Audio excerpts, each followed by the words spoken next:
searching sorrow. Yesterday, today, and tomorrow. It's time to honor those erased from her story. It's time to rise and take our place. In this moment, we won't be erased. Time to rise, time to rise. Stand in our power today.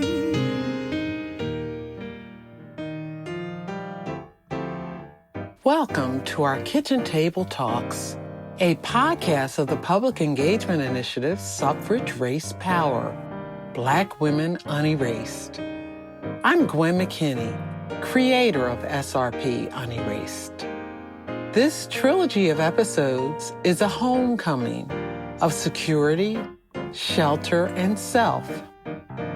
The theme at this table, banking on the unbanked.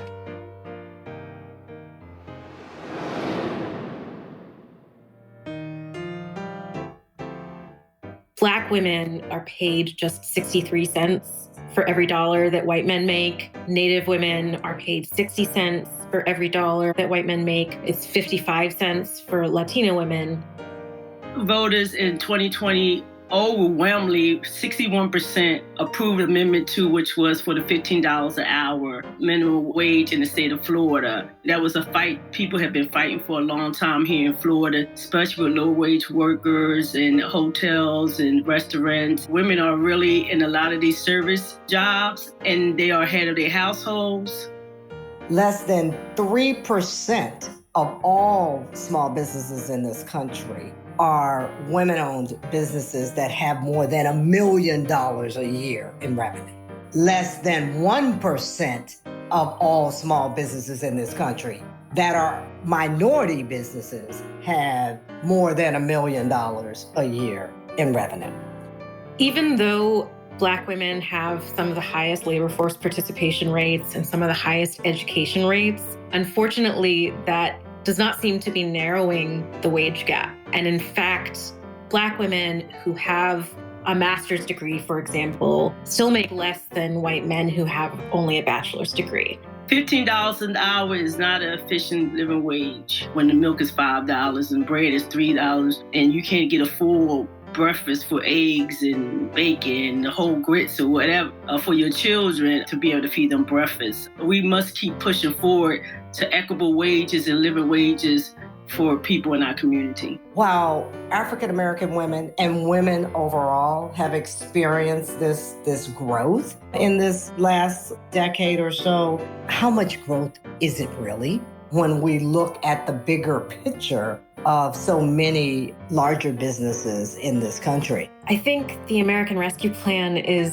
going to be a great example of something that has a huge impact for working women, because it was designed on the principle that the economy works from the bottom up and that gains from people who have the least will have the most impact on the economy and on families and individuals. Operating business during this global health pandemic has been one of the greatest challenges of my career. And I've been in business for more than 30 years. You have to turn the pain into purposes. You have to learn how to balance the peaks and the valleys. You have to keep faith. You need to build relationships with your clients, partners, and your communities. We have to talk to our legislators. The people in the community that's impacted the most need to be on the phones every day, hitting them on social media, emailing them. This is real stories, real people living real life, and they need quality living in America. We want to keep saying that we the richest, baddest country, then hey, let's do this by example, not by lip service. My name is Solandra Benton, and I am the state convener for the Florida Coalition on Black Civil Participation, Black Women's Roundtable.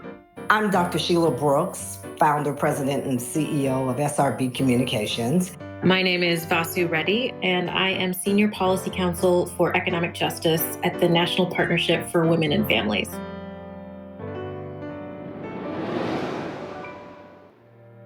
Hi, welcome Welcome back to SRP Unerased. I'm Carolyn Malachi. This episode, I'm joined by Savannah Evans, and I'm the founder of GuapCoin. I'm also a data scientist and software engineer. And Shelly Silva, head of social impact at TD Bank, America's most convenient bank.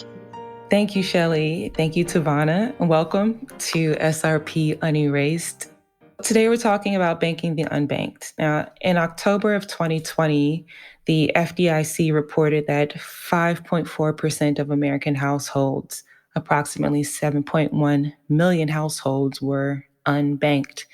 Why are there so many people without a bank account? And how do Black women benefit from traditional banking, as in like having a bank account or even applying for financing? I don't necessarily know if financial services has proven themselves to be untrustworthy to Black communities, but I know that historically it has not been a welcoming place to Black people. And so I think the challenge around when we talk about why are so many people unbanked, I think it's about access to an institution that is very structured and that people have unfamiliarity with, right? Like I think about when I go back to my childhood, I grew up in the city of Philadelphia. I grew up in an urban neighborhood, but what was at the top of my street? It was a bank. It was always there from the time I was in first grade. I would take my piggy bank up there. It was not a foreign place to me. And so we know that banks have left some predominantly Black communities. We know that when people are unfamiliar, they're not comfortable. And that's with anything. And so I think part of the challenge is really making banking feel accessible. We know from the PPP program that those small businesses that did not have a financial relationship were not able to get those PPP funds, right? And so we understand like establishing a banking relationship gives you access to things that you aren't going to get access to without it, whether it's credit counseling, whether it's access to capital, access to finance a business, or just even access to information. Tavana, you've positioned GuapCoin as the first publicly launched decentralized cryptocurrency that addresses the economic and financial concerns of the global African diaspora community. What are those economic and financial concerns, and how does GuapCoin address them for those who are unbanked? Well, the concerns are the flow of money in and out of our community, the data behind it, the data associated with that as well. The concerns are scaling and community growth. And, all of these things are directly linked to capital that is present within the community. So these are deep, deep, deep concerns that we're addressing. Because we're tech, and we're largely data driven, we're not only providing a currency, but we're providing a tool where data can be assessed and publicly viewable in a trustworthy manner. The biggest concern in our community is trust.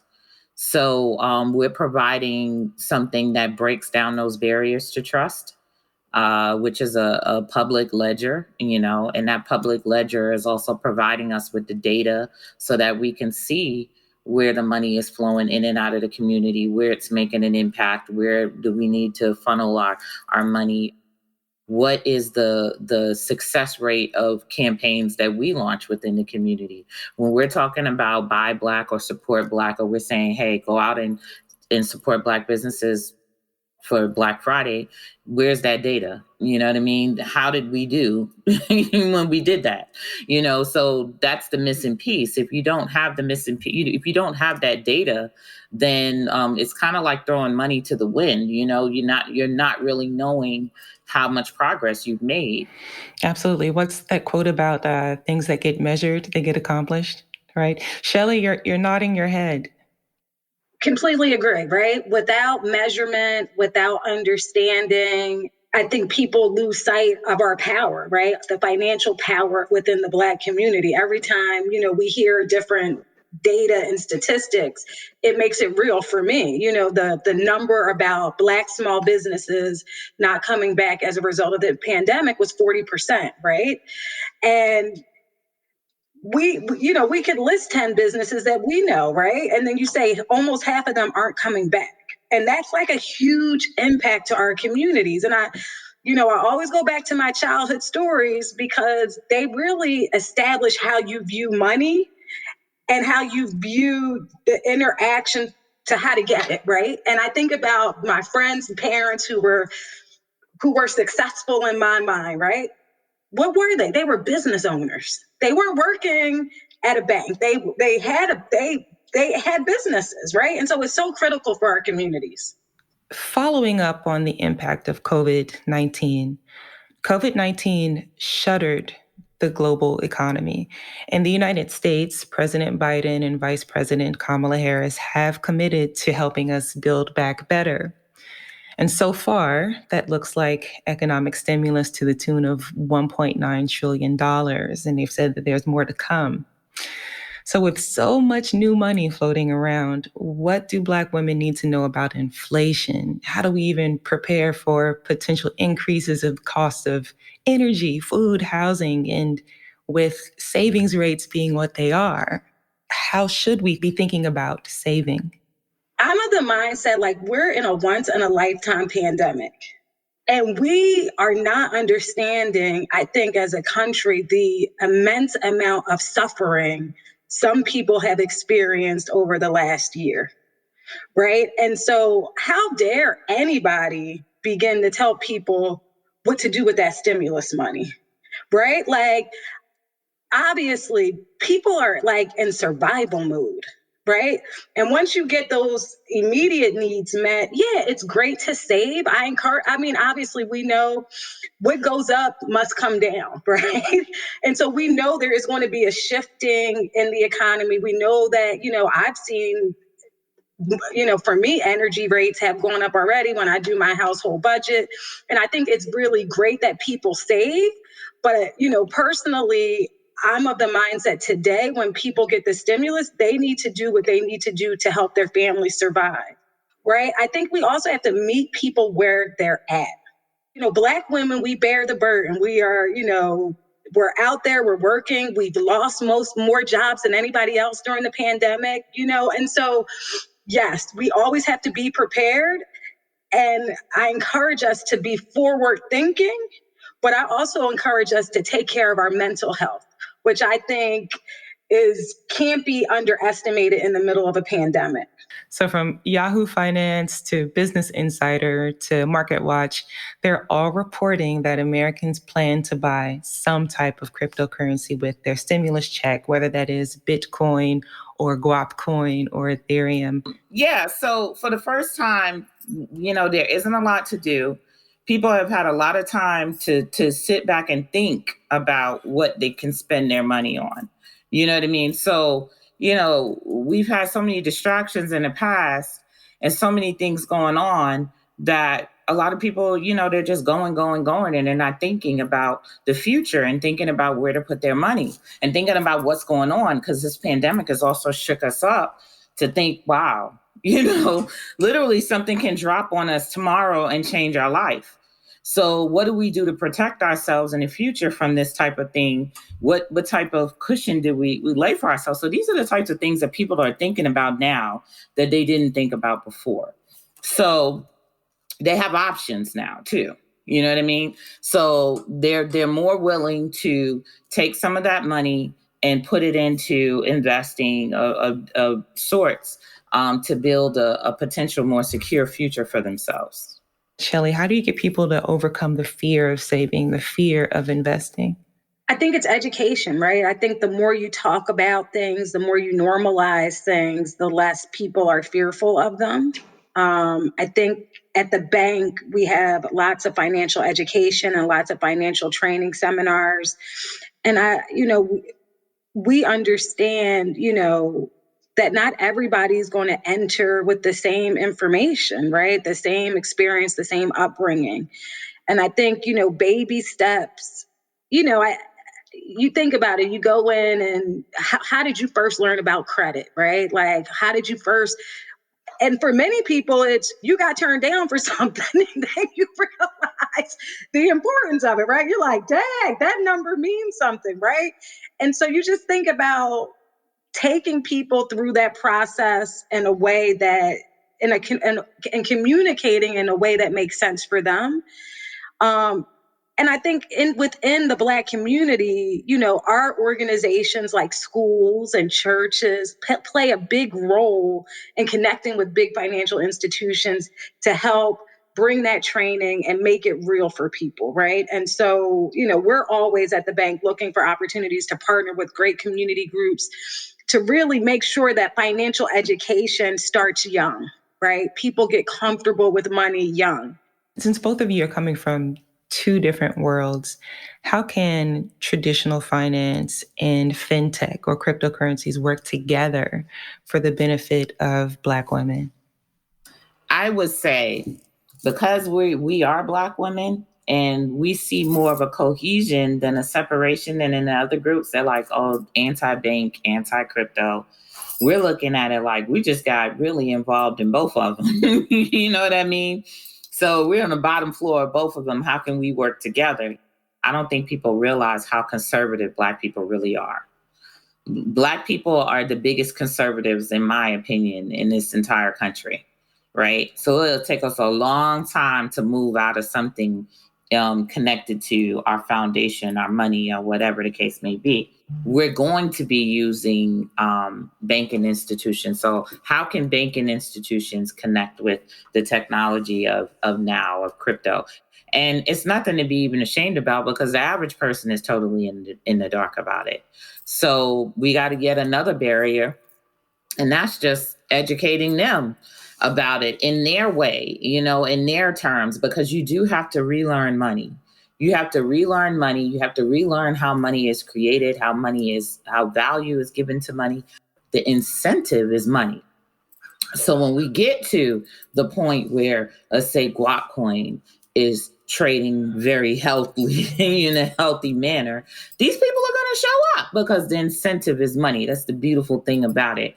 It's like a repetitive of what's going on with Bitcoin. Bitcoin was the illegitimate child for I don't know how many years. And now you have all of the institutions getting into Bitcoin. They're like, oh, well, they've probably been in Bitcoin, but they're coming out the closet, so to speak. When do people need to start learning about how to manage money? And what's the best vehicle for that, especially for Black women? So I think you're never too young to start learning about money, right? If you have a want, if your kid can point to a candy bar in a store, then you need to be having a conversation about money. Big banks have an opportunity to partner with schools and communities to help drive financial education, to make it more accessible. There are some families where money is never talked about. We have to figure out how we connect with parents and students in a way that is comfortable, non-judgmental, to bring them into the banking space. I use those opportunities to try to educate. But, personally, as soon as a kid has a want, you should be talking about money like that costs something. Well, I definitely think as young as possible. But I think that the creation of new money gives us the opportunity to have these discussions to whereas we had never had these discussions before. Because we're literally creating a whole new financial system and we're participating in it. Starting from the ground up gives an education in and of itself on how money is created and where it gets its value from. I think we'll be learning a lot from younger people. Like we're talking about, we need to teach them, but they've been using digital money for quite some time, so we need to learn it. So, and the grandmothers, grandfathers, these are the people that are going to have to be retaught. And I'm finding that it's not as difficult as we think. My grandmother is 97 years old and she loves Guap Coin and she knows what it is and familiar with the crypto and stuff like that. So it's not an impossible feat focusing on that sector, the older sector. This is a total paradigm shift for them. Tavana, I joke with my dad because my dad thinks the only way your gas bill is going to get paid is if you actually take it in there in a check. I say, Dad, I pay your gas bill, right? You know, you hit the nail on the head. We're very conservative. We're very ingrained in, and we have rituals, right? And there's rituals around paying bills in a lot of Black families, right? Like, I remember my dad pulled out that calendar that he got at the dry cleaners, and the bill names were written on the dates. I know for me, cryptocurrency, Bitcoin, I'm just like, I'm tight. And I want to learn more because I do think, you know, it's a future way and we just have to open ourselves to it. Whether it's, you know, traditional banking or it's cryptocurrency, I think part of the challenge is getting people to have a long time horizon. How long do you think women will have to wait for equal pay? And is legislation the only way to get there? Black women being the largest group of small business owners coming out the door, they aren't waiting for equal pay. They're setting the precedents. I mean, my values are where they are now. And it's like I realized how much my personal values have grown. So there's certain things that I just won't accept financially. And it's like second nature. You know what I mean? Like I don't even think about it. Tavana said it right? Like, what do they say? Closed mouth doesn't get fed. Like, I think, you know, we don't oftentimes, again, it's education though, right? I think legislation around equitable pay and some of the things that we've seen where employers aren't able to ask about your previous salary will go a long way in bringing us closer to equity. There's lots of pieces to that. Women using their voice, knowing how to use their voice. And then sometimes, you know, again, I think Black communities have always been strengthened by our small businesses. Straight from me is find your own value and worth. That is the most important thing because we oftentimes look to money being the representative of our value and our personal values and worth. And therefore, when the money is not there, then we feel stripped of our values and our power and our worth. So you must find value within yourself before you find it anywhere else. Indeed.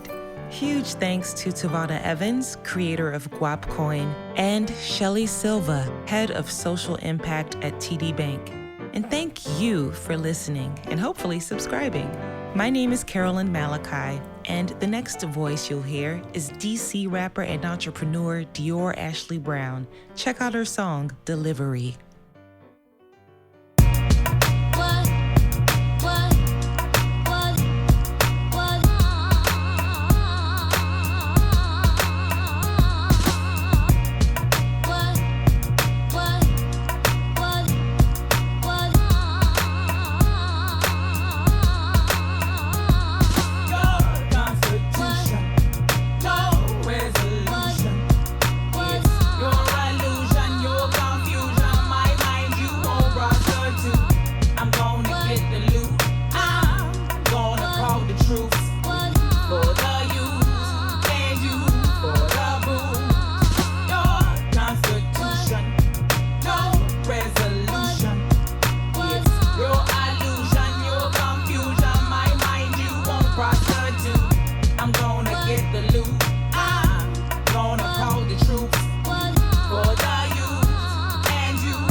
For the truth since an adolescent. Been a lesson in the stressing. Who's my descendant? I'm Black, Latino, Asian, and Anglo. I'm a Django. Listen to my Django. You know my identity. Been in anonymity. Dating enough Black for the century. Still looking like an enemy. Cause I rock my curls like a centerpiece. I came from everywhere in the Middle East. I'm mentally unable to take in your fable. So I rock mics like Mabel. Pimp words like Stable. Mama do remember Medusa. Now these snakes is all lace. Frontin' all up in my face. I tell you if it's grade A, Mayday. Week to week your payday. How I catch that relay. Out the cradle, but you still can't enable. To knock your sister down, I'ma get down, get down. I'ma get down, go get down, get down. I'ma get down, go get down, get down. I'ma get down.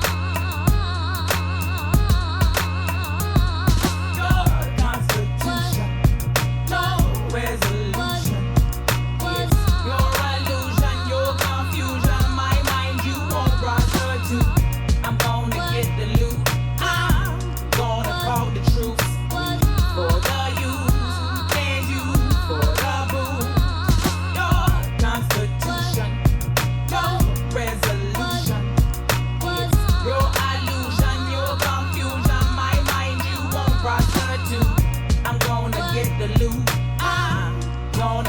the troops, for the youth, and you for the move. And so much to digest it. Can't eat that beeswax. None of what you hear, half of what you see. Is it really real? What do you believe? What can you conceive? If they out to deceive, make it harder to achieve. So you switch to flaxseed, hoping you survive long enough to make it reach. All while they twisting what you practice, what you preach. So you go and grab a peach, cause it's all you can eat and consume to your doom. Now you on the upper room. They forgot about it, think a lot about it. Get your legacy against this currency on autopilot. So I need you to be about it. All that we've done and all that was won, the wisdom we hold, the stories untold. Stand in our power today.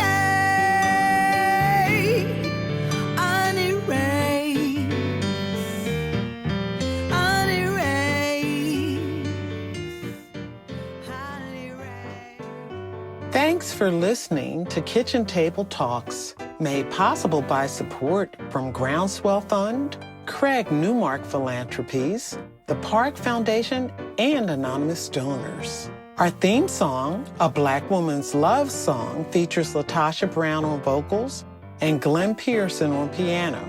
Special thanks to producers Levi Perrin and Mashiva King, and host, audio producer, Carolyn Malachi. We had help from Javita Hill, Linda Jackson Leslie, and the National Partnership for Women and Families. I'm Gwen McKinney, creator of Suffrage Race Power, Black Women Unerased, inviting you to tune in to our next episode of Kitchen Table Talks. Please subscribe and visit us online at srpunerased.com.